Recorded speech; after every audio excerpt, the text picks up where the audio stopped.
可能我跑个步，我绕操场跑，我还要切一下切线，然后他会跟你说2点最近的是直线这样子。大家都绕圈圈跑，他就在切西瓜。这是小聪明，而这也是逃避。他们觉得聪明好像可以逃避一些应该要付出的努力，但是真的吗？在雅各的生命，我们看到这样的东西，可我们也很意外，这样的人呢，居然在圣经里面被高举。那他为什么被高举？我相信之后会有答案哦。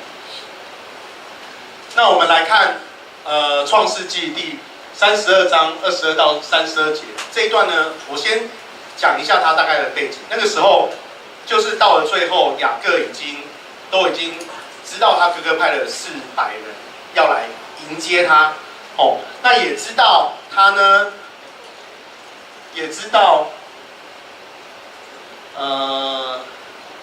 然后他也送了礼物了，然后他这个天晚上，那一天晚上他发生的事情，那我们就一起来念这一段好不好？好，我喊1、2、3，然后大家一起念。好，1、2、3，来。那天晚上，雅各起来，带着2个妻子、2个婢女和11个儿子渡过雅博渡口。雅各把他们连同一切所有都送过河以后，自己独自留下。这时有一个人来和他摔跤，直到黎明。那人见胜不过雅各，就在他的大腿窝磨了一下，他大腿的关节就脱了臼。那人说：“天亮了，让我走吧。”但雅各说：“你不祝福我，我就不让你走。”那人问道：“你叫什么名字？”他说：“我叫雅各。”那人说：“你以后不要再叫雅各了，你要叫以色列，因为你跟上帝和人角力都得胜了。”雅各说：“请你告诉我你的名字。”那人说：“你为什么问我的名字？”他就在那里给雅各祝福。雅各称那地方为比努伊勒，因为他说：“我当面见过上帝，竟能活命。”雅各经过比努伊勒的时候，太阳出来了，那时他的大腿瘸了。以色列人至今都不吃大腿窝的筋，因为那人摸过雅各大腿窝的筋。是，这就是那一天晚上发生的事情。那天晚上，雅各单独的留在河的旁边，然后看到有一个人过来跟他摔跤。那个人主动来跟他摔跤，然后跟他摔跤直到黎明呢，然后胜不过雅各。这时候雅各呢，他就摸了雅各一把，然后雅各就瘸了。可是他还是呢，一定要他给他祝福，因为他觉得这个人不对劲，他是神的使者，所以他觉得他一定要他给他祝福。那这个时候呢，这个人就给他祝福，也给他改名，把他改成以色列。从此以后呢，雅各就变成以色列，这也是以色列的由来，这样子。对，所以其实，这是一个很特别的故事。那这个故事为什么特别呢？它不只在形容一个很特别的人跟神的关系，也在形容雅各，也在讲雅各他怎么从一个不断的用小计谋，然后不断的去逃避，然后呢在外面流浪20年，然后最后却有办法去继承从亚伯拉罕，然后以撒到雅各的祝福的信仰，然后成为以色列的祖先的一个故事。其实，我想讲的第一点，其实勇敢是成长的动力。为什么要这样讲？我会再慢慢多讲一点。但是我真的觉得勇敢是成长的动力。其实对雅各来说，他可能可以选择他不要回去面对他的冲突，他可能可以选择他不要去面对以扫，这样他的生命不是安全的多吗？但是呢，大家都知道，如果他选择那样的话，圣经就不知道会怎么写了。其实很多的，我相信大家如果很喜欢看一些所谓的魔戒啊，或看一些故事的话，都会知道很多的故事，他都在写一个人的什么？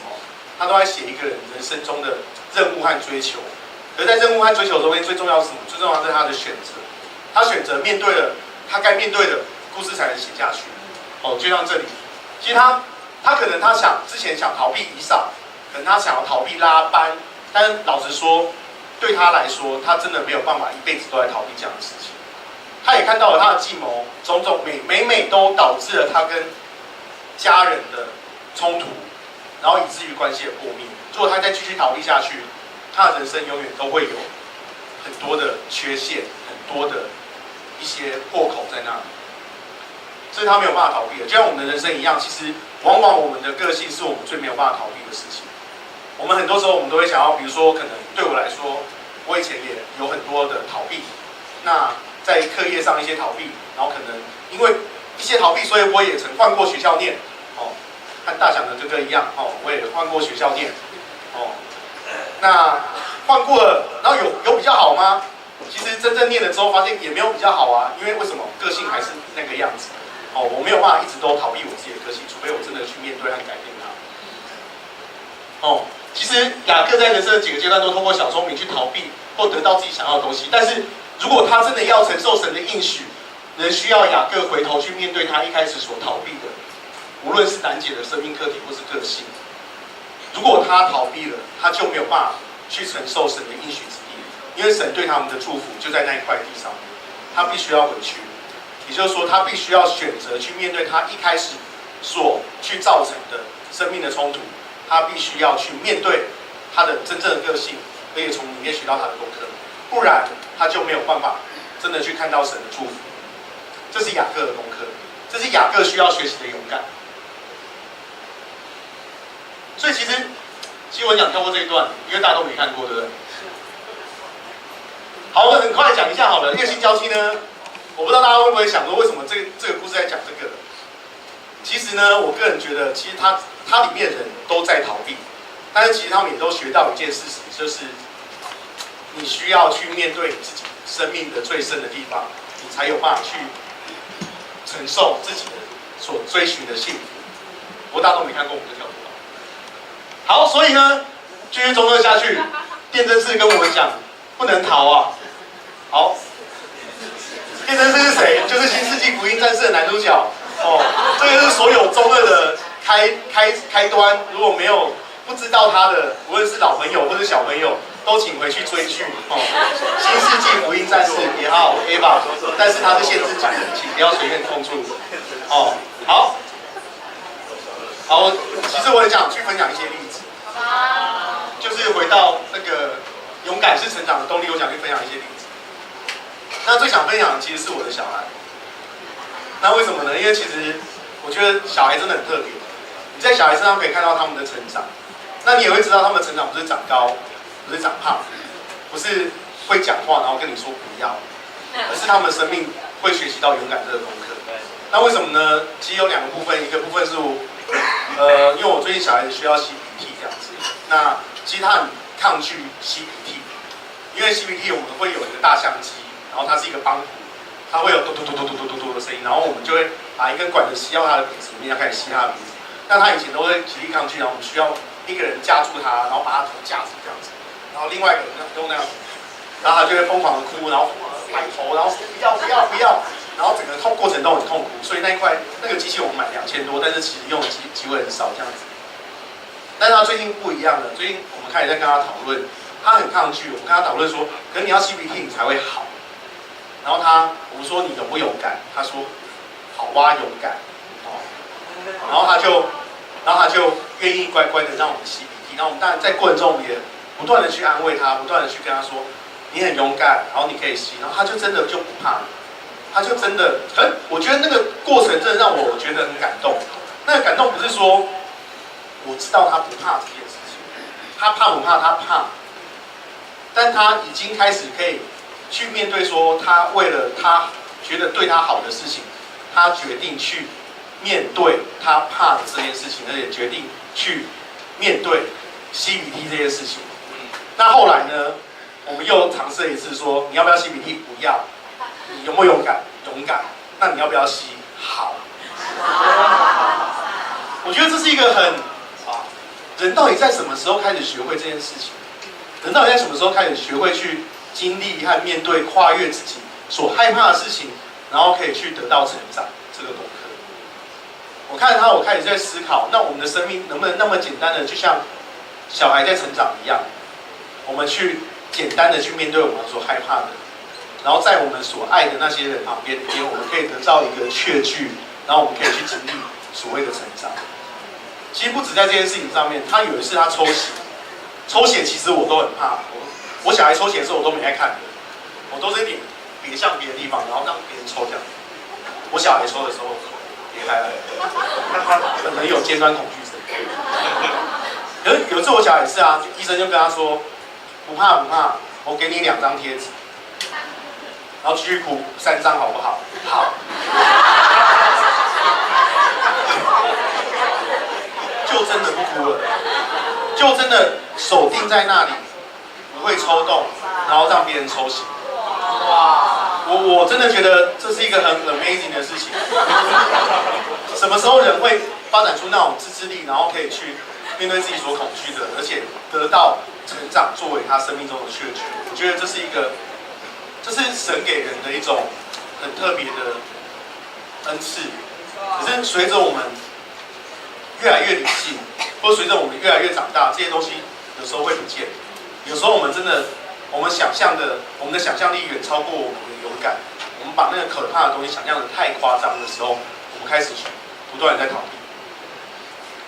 而我也想到，其实不只是我小孩，我想到说，其实我身边其实也有很多的。我觉得这真的是，我觉得会愿意逃避的，因为勇敢面对逃避的人，真的都可以说是生命的勇士。都会十分的赞叹。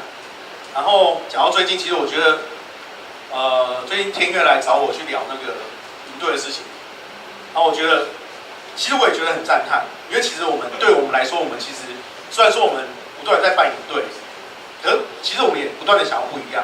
然后天月这次他就想讲说，提出一个服务队的一个方式这样子，然后我就想说，哇，你提出服务队来讲就好了，然后你还找一个很啰嗦、很不勇敢的人来讨论这样子。然后因为他觉得这个就是我啦，他觉得找我讨论应该是最可以得到一些负面的意见这样子，然后可以帮助他们修正他们现在的状况。我觉得真的很勇敢。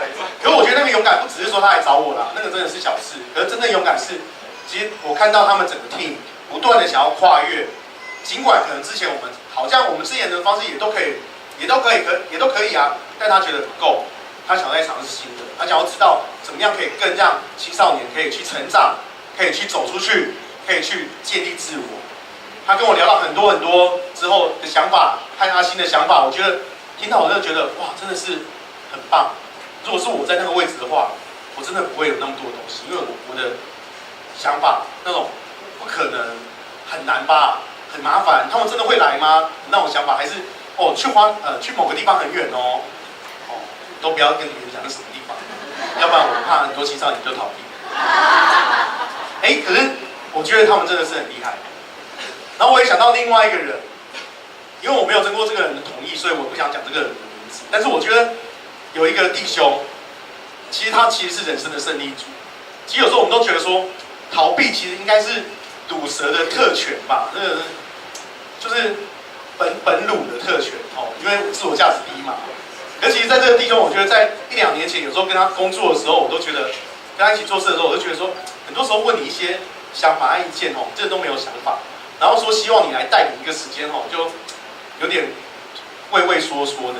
我就觉得你这样的一个人生胜利组，怎么可以那么没有自信？而真的去认识这个人之后，才发现说，真的好像他的生命真的觉得没有什么自信，尽管呢可能是第1志愿毕业啊，然后后来又考到第1志愿啊，然后后来也是生活过得很顺，不是在讲大强。然后，可是我就觉得说，可是经过这1年之后，我就觉得说，这个人真的完全的焕然一新就觉得说，他看到他在整个牧区有很多的统整，然后有很多的带领，有很多的别人意见，然后我们在一些讨论一些事情的时候，我就觉得这个人的信心让我觉得和1年前真的截然的不同。让我真的觉得他已经面对他真正生命的价值，然后也愿意为他所该承担的责任去真正付出和投入努力。我觉得为这个弟兄感到十分的骄傲。但我还是不会跟你讲是谁的名字，因为我没有征得他的同意。我觉得生命中其实我并没有觉得我们要追求说我们要成为像钢铁人医生那么的强壮。我也不会跟你讲钢铁人的医生就在后面这样。我们没有在追求成为那样子的英雄，但我觉得我们总可以在生命中成为面对我们自己的那个小小的英雄。这是第一点。第二点呢，我觉得这个比较难，但我只剩下不多的时间，我要快点把它讲过去。信仰的勇气与应许，为什么呢？他说，我觉得这里经文给了一点难题。当你第一次看，或无论你在几次看的时候，你都会觉得这个经文写得很怪。为什么神要跟人打架？我征战不是要跟那些我的不好的东西征战吗？为什么我要跟神征战呢？那今天难道我们也要去跟神角力吗？难道我们可以学习雅各一样，去透过这种很奇怪的途径，才能够抓到神的应许吗？还有为什么诡诈的写错了？诡诈的雅各呢，可以得到神的祝福？难道只要你跟神角力就可以得到神的祝福吗？而且为什么你跟神角力，神还输你呢？然后还成为你生命中的印记呢？大家不会觉得很奇怪吗？其实有时候看一看都觉得这段描述真的很奇怪，然后又想到说，你知道那天晚上只有神跟他而已，所以他回来老实说他要怎么讲就是他的事情。他到底讲的是不是真的啊？你真的跟神角力吗？还是你跟一个阿萨布鲁角力完之后你骗我？这都有可能。不过因为他是圣经的，所以他一定是真的。所以从这点来出发，他那天晚上跟神角力，他得到了神的祝福。而且你还觉得那个神的使者很奇怪哦，神的使者还想要绕跑，而且神的使者还不认输，还那个什么冲干来捏他，明明就输了还捏他，什么东西啊？真的太奇怪了。可是知道吗？其实这一段，它其实是我觉得真的，在我这一次灵修的时候，我得到了很多的看见，从一些材料里面。其实很特别，我不知道大家，我们可能回到那个经文。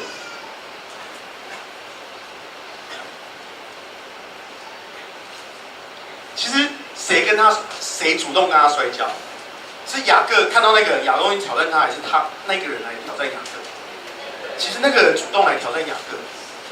其实如果我没有机会跟大家分享，可是如果大家更深的去看的时候，其实虽然雅各的名字叫抓住，他那时候抓住其实是他在肚子里面就是冲干，就是抓住他哥哥不让他出来这样子。他抓住以扫的脚，不让以扫出来。可是有些人说，有些时候就说，雅各他就是抓住什么？有些人就会说他抓住神的祝福。可是其实，如果我们整个看神所在雅各身上做的事情，我们会发现说，谁是那个主动的人？其实不是雅各，是神是那个主动的人。神来挑战雅各，神胜不过雅各，神真的胜不过雅各吗？神应该胜得过雅各吧？神在他大腿窝上摸一下，神真的是因为不服输所以摸一下吗？哦，这不是性骚扰。神真的是因为不服输所以摸一下吗？不是吧？他有他的计划。其实更深来说，神今天抓住了雅各，帮助雅各的生命去面对这次挑战。当雅各他看到这个挑战，他决定要去面对的时候，神在给他其他的任务，神在教他其他的功课。当他决定我要面对的时候，神给他另外一个学习的机会。这是一个很特别的时间点。其实这让我想到，很多时候我们很喜欢跟小孩子玩，很多时候我们都会故意输给小孩子，为什么？因为我们希望他可以开心，我们希望他有信心，我们希望他的生命可以得到其他不一样的东西。而在这个时候，神有要给雅各学的。神要给雅各学什么？我觉得这一段是我从巴克莱每日研经丛书里面找的。我觉得这段写的真好，我念给大家听。雅各所恳求的那种祝福，不是给善心人，不是给好人，而是给那种拼命求取的人；不是给步步高升的人，而是给那精疲力尽的人。他是从其他的途径求达幸福和成就，却仍然艰难困苦的人。他必须至少承认，唯有上帝能满足他，而且竭力要求他，有如一个淹在水中的人抓住一根草一般。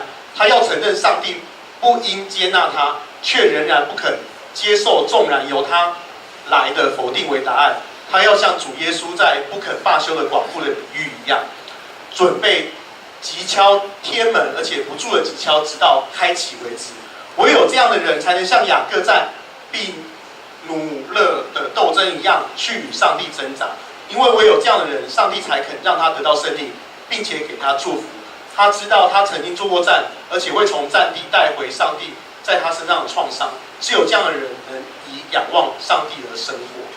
他其实这里说得很深。他说的是说，雅各不是好人，他也不是真正的义人，因为他生命中有很多缺点，就像我们每个人一样，我们生命中都有很多的缺点。他说这个祷告是给那些你真的知道只有从神那里才得到答案，而且你还不肯接受说神跟你说不要，你就是一定要在他生命中，你要在他的祷告里面去求得那个要，那个好，那个因为你知道那个东西真的只有神给你，所以你会愿意不断的去跟他求，而且你也知道真的只有他能给你，所以你也不想听到神说哦不好不好不好。他写了，就是说他不肯接受从他而来的否定的答案。当然，我们知道神如果说不要的时候，我们要接受。但是对雅各来说，他在神还没讲之前，他绝对不会放弃。